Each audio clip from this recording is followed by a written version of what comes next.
Mario Cantone, welcome back. I'm glad to be back for night 4 of our creepy cinema. This is our 4th year and the 4th night of the 4th year. Because you know what? It's numerology. As Barbara Streisand would say, I believe in numerology because I was born on this date and I won the Tony Award on this date. Why we're talking about Barbara, but I don't know, love it. I love Barbara. It's this maternal madness. Maternal is the madness, theme tonight. yes. Nothing to do with Barbara Streisand. No, because she's a good mother.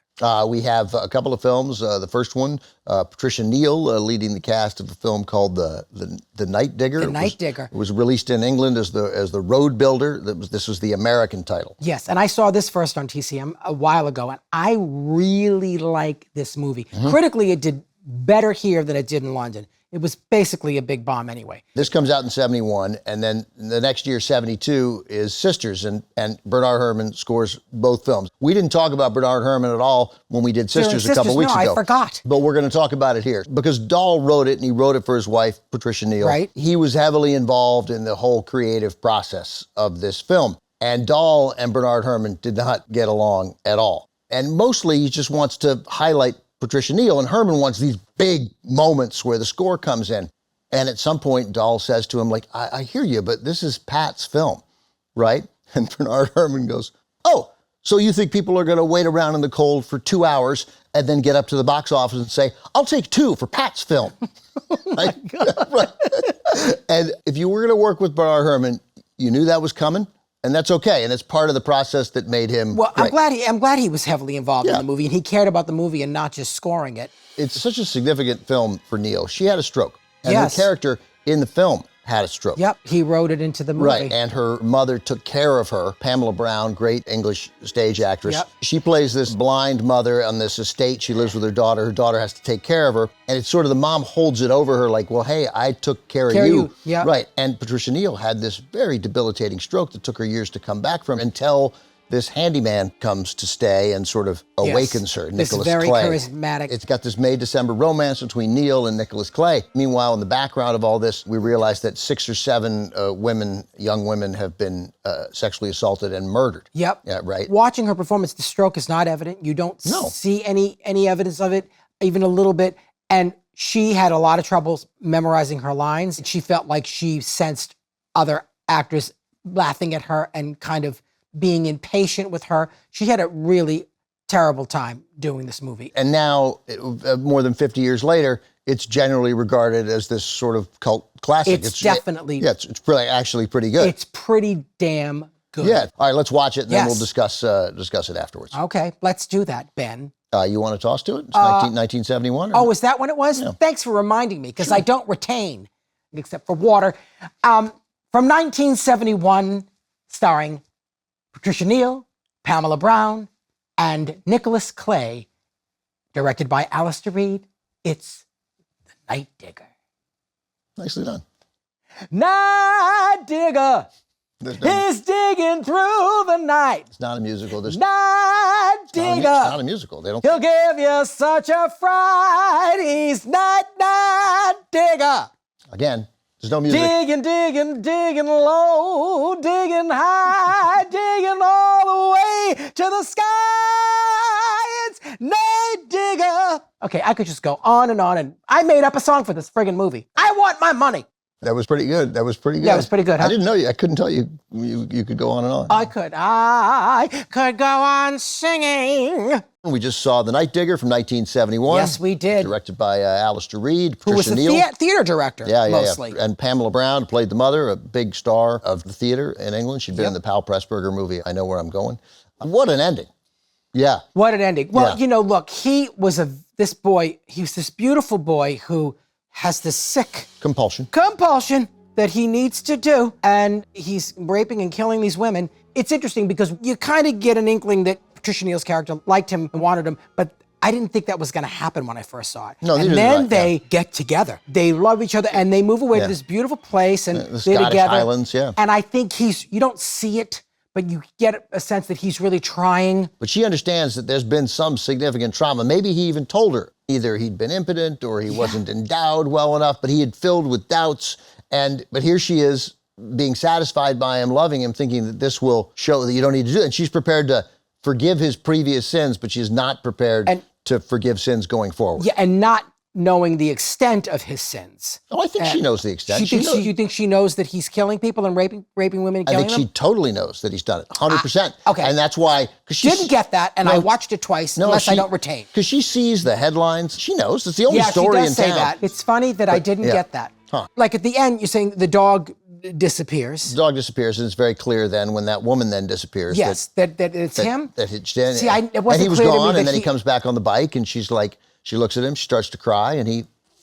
Whether she knew or not, he had to kill himself because he couldn't stop himself. That's right. His compulsion was just too strong within him. She can go back to that full-time job at the hospital, though. Yes, she could. That's right. She could. But would you leave that area, on the cliffs of the ocean? That's beautiful. If people find out that you knew your boyfriend had done this to 6 or 7 women prior to this and you didn't say anything, I think she's not going to be welcome there. Yeah, That's I hope she didn't know all of that. I like this movie a lot. I did too. Yeah. A lot. I watched it twice. Yeah, you missed the entire point of it, but you watched it twice. I watched it twice. I didn't miss the entire point of it. Pretty much I just the biggest really point felt of it, that she didn't know the extent of his sin. Did you know that Pamela sin. Brown was her mother? Did you Yes, of course I did. Did you know Nicholas Clay was a lovely actor?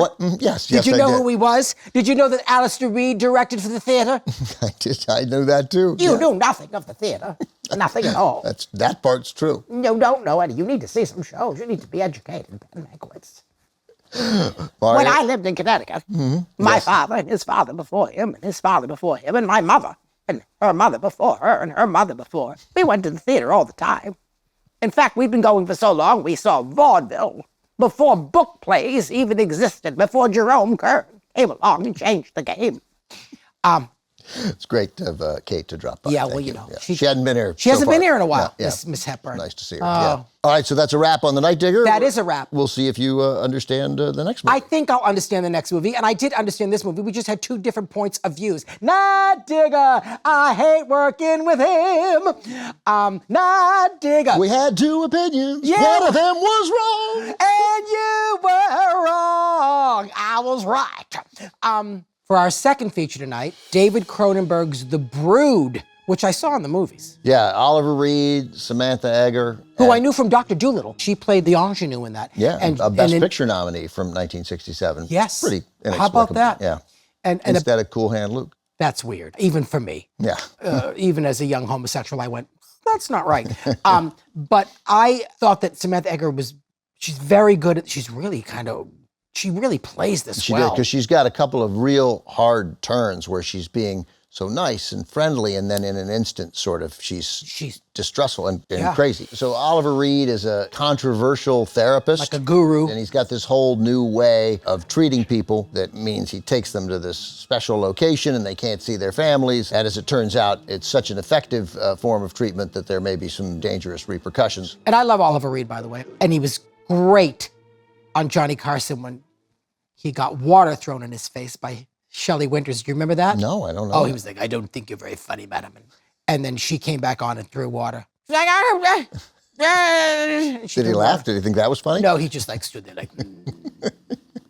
like that. And this movie clearly gets it with the Oliver Reed character. I think his name's Dr. Hal Raglan. Yes. And his sense of self-importance is just, there's no moment until it becomes patently obvious that he's done something wrong here, right? And it's always like, these poor, insufferable, regular Joes who can't possibly understand the valuable work we're doing. What I'm doing. Because there's the other actor in this is a guy named Art Hindle, and he plays a husband, and he's going through a divorce with his wife. That's Samantha Eggar. Yep. They have this little girl, and he thinks that the kid has some signs of abuse, and he's like, it had to be with the mom. And that's what sort of sets the movie off and sets off his questioning of this institute that Oliver Reed runs. So Cindy Hines, who plays Candace, she was no Cindy Brady, I'll tell you that. She has some scenes where she has to be terrified, and she's really good at it. She looks like she's been scared off camera. It looks like she's really been through this. It's an incredible performance. A lot of it's very silent. It's a lot of reaction, and she is doing an amazing job. And as we get closer to the 80s and horror films start to look a little less and less like, a 1950s horror film and start looking like the horror films of today, I think that the moment where we are revealed to the threat, the extent of the threat, is really something. Yeah. I mean, the killer here. Because you don't know what it is. You don't know. I don't think we should spoil anything. I would just say it It is a surprise, Yep. and it is a jolting and terrifying moment. David Cronenberg, this guy knows what he's doing. It put him on the map. This was the first one that really broke through. This was my first experience with The Brood. Was it? And I saw it in the movies, and then I've seen it a few times, and every time I watch it, I go, I don't think it's going to be as good as I remember, and then it is. Pretty scary movie. Yeah, and so a lot of crazy things about The Brood. So, first of all, a lot of people didn't like it. LA Times, a critic, Kevin Thomas, called it so totally sickening, it's irresponsible, right? And I get it, but I mean, that's what this is. And I feel like right in 1979, we're in the process of, again, making this change away from, the haunting and getting closer to the horror films that would dominate the 1980s. Horror films. Right, that's right. I was terrified when I saw it. And when you first see those little blonde Oompa Loompas, the fact that they killed the teacher. Oh my goodness, that's a powerful scene. They picked up those little building block things. I don't know if you could really kill someone with the... They have the element of surprise. They're very quick, these children. They sure were. They're lightning quick. They got hops, they can jump. And I love how they just kind of took her out of the school and they're walking down a snowy road. They just point at her like come on, like we're going to bump into her and they're like, we're going this way. And she knows. She's like, okay. It's her brothers and sisters, right? God, it is so sick. And Oliver Reed's character, the doctor, he kind of, at the end, he got it, and even though he pulls a gun on the father. Right, but he pulled the gun on the father, I think, to make sure he understood what he had to do. Like, there's only one way to do this, or we're both going to die here tonight. Yeah, it was just a moment. He's like, I've got a gun. And then he kind of goes, he tells him to go. And then, he knew he wasn't getting out of that room, and he got the girl out, so that was... That was good. Yeah, that was good. He does. He redeemed himself a little bit. A little bit. But he's still a crazy egomaniac. Totally. Samantha Eggar, it was her decision to lick the babies. Oh no. First of all, it needs it, but at the same time, it doesn't. No, it's like she's going at a strawberry ice cream good humor bar. She is going at it. I had a, audible, watching it by myself. This movie gave me 3 or 4 audible reactions. When they killed the teacher and the kids are screaming, right? And then when you see the little, the Brood for the first time, when they kill the mother-in-law, right? When they kill Samantha Eggar's mother. And and then the licking. But the licking, you were just like, oh! Oh, like brutal. Hey, wow. I know. I don't need to see that. Yeah, but you're like, that's good. It's good. But I love that it was her thought. So this what seems like what she'd do. She's really good in this. And once again, the kid, Cindy Hines. Cindy Hines is wonderful. Really good child performance. And then we get the end, right, where she's got the little marks on her hands. She's got she knows she's next. I think that David Cronenberg had a lot of guts when it came to just doing it and just saying, I'm going to make this as gross as possible and try to get away with it. So when he writes the movie, he's going through a very difficult divorce and a child custody battle. Well, I hope he got it all out. I'm sure he did because it's very effective. Yeah. And if he didn't get it out, something's wrong. Right, you could see his ex seeing the movie and be like, I'm going to take the kid. I think it's best if I. Yeah. I don't want bubbles growing on her hand. Mario, another great night. Excellent. We have one more to go next Thursday, which is Halloween, baby. Yeah. Yep. The final night, as usual, is always Halloween. I learned that this year. In Did year you? 4 that we always end on Halloween. See how you can easily miss the point without blaming someone? Well, it's not like I sat there and watched an entire 100-minute. Blame!